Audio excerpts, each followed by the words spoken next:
Isa-isa nang dumadating ng mga artista. May bagong jersey at formang pambida. May naka-shades kahit wala pang sikat ng araw. May baong yabang pero bitin sa ensayo at galaw.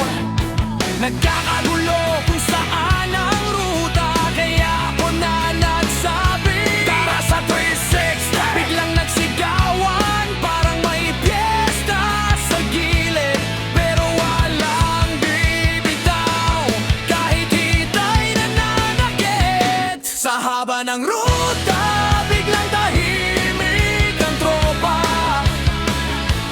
Kahit mahangin at bahon, takbo ay 30. Timpagong biglang nagseryoso, lahat nakayuko habang patyak ay tuloy-tuloy.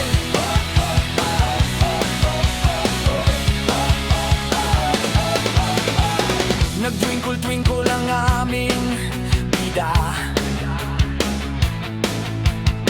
Tinayuan kasi ang ahon akala, kaya ayun laspag ang mukha, nagpahilot kay Axel. Nahawa pa ang isa, himas din ang katapat niya. Sa gilid ng daan, may tawanan pa rin. Kahit nanginginig na ang tuhod sa hangin, ganito ang saya kapag tropa ang kasama. Pagod man ang katawan, solid ang samahan. Sa haba ng ruta, biglang tahimik ang tropa. Kahit mahangin at bahon, takbo ay 30.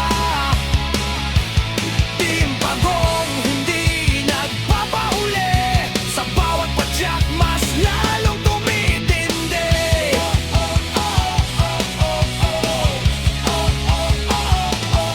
Hanggang sa dulo ng mahabang kalsada,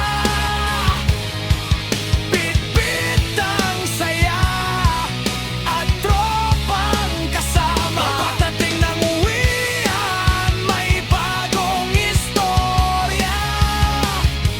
Ito ang buhay na patsyagang pintalo. Sa haba ng ruta, biglang tahimik ang tropa. Kahit mahangin at bahon, takbo ay 30. Timpagong biglang nagseryoso, lahat nakayuko habang padyak ay tuloy-tuloy.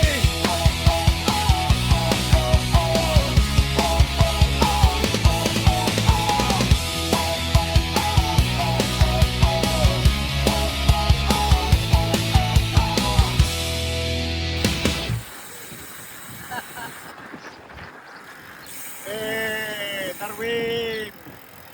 Ano na? Si Mr. Dahilan ka daw. Ang dami mong dahilan. Kaya mag-bite ka na. Edit! Cut, cut, cut! Ayun pago! Ang pago eh.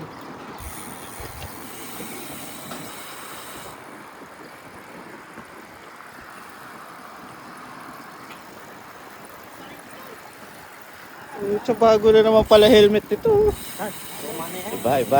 Iba.